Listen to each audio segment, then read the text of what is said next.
আসসালামু আলাইকুম প্রিয় শিক্ষার্থী বন্ধুরা, আমার চ্যানেল সবার জন্য বাংলায় আপনাদেরকে আবারও স্বাগতম এবং শুভেচ্ছা জানাচ্ছি। আজকে আমরা পড়ব বিভূতিভূষণ বন্দ্যোপাধ্যায়ের প্রথম উপন্যাস পথের পাঁচালী, যেটি বিভূতিভূষণ বন্দ্যোপাধ্যায়ের প্রথম উপন্যাস এবং এটি অনেক জনপ্রিয় একটি উপন্যাস। এই উপন্যাসটি অবলম্বন করে সত্যজিৎ রায় চলচ্চিত্র নির্মাণ করেন পথের পাঁচালী, এবং এই উপন্যাসটি 3টি খণ্ডে বিভক্ত: বল্লালী, বালাই,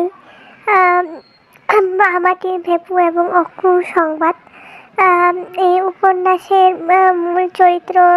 কিছু মূল চরিত্র রয়েছে, যেমন হরিহর, সর্বজয়া, অপু, দুর্গা এবং ইন্দির ঠাকুরন।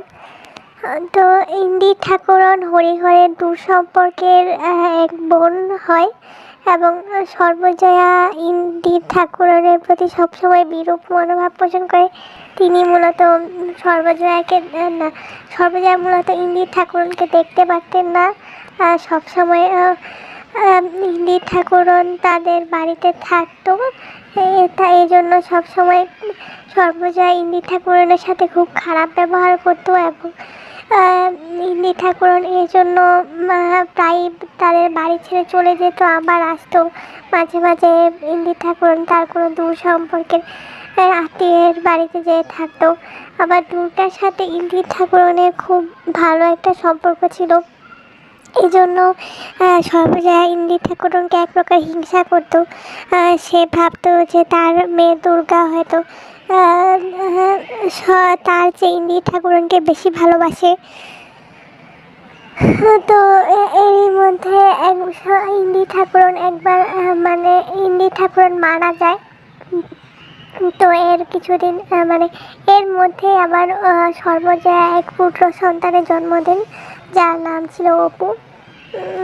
সর্বজয়া মূলত অপুর ছোটবেলা থেকে খুব প্রকৃতির প্রতি তার খুব টান ছিল। মূলত অপু এবং দুর্গা দুজনেরই, তারা সবসময় প্রকৃতির মাঝে ঘুরে বেড়াতো, প্রকৃতির ফল মূল সব কিছু ঘুরে ঘুরে খেত, আম কুড়াতো, বৃষ্টির সময় ভিজতো। এরকম তারা সবসময় প্রকৃতির সাথে, দুই ভাই বোন প্রকৃতির সাথে মিশে থাকতো। তো এরই মাঝে একবার প্রবল বৃষ্টিতে ভেজার কারণে দুর্গারও খুব জ্বর আসে। তখন দুর্গারা মূলত অনেক দরিদ্র এক পরিবার, তাদের পরিবার খুব দরিদ্র ছিল। হরিহরও তখন বাড়ি ছিল না, তা হরিহর মূলত সবসময় আয় রোজগারের জন্য বাহিরে থাকতো না, তার পরিবারের সাথে বেশি থাকতো না সে। তো দুর্গা যখন জ্বরে আক্রান্ত হয় তখনও হরিহর ছিল না। তারা অভাবের কারণে দুর্গার জন্য কোনো ওষুধও কিনতে পারেনি। এর কারণে কিছুদিন পরেই দুর্গা জ্বরে আক্রান্ত হয়ে মারা যায়। এরপর হরিহর বাড়ি ফিরে আসে এবং অনেক জিনিস নিয়ে আসে। হরিহর এক এক করে সর্বজয়াকে জিনিসগুলো বের করে দেখাতে থাকে এবং দেখাতে দেখাতে সর্বজয়া হরিহর একটা শাড়ি বের করে বলে যে দুর্গার জন্য এই শাড়িটা এনেছে।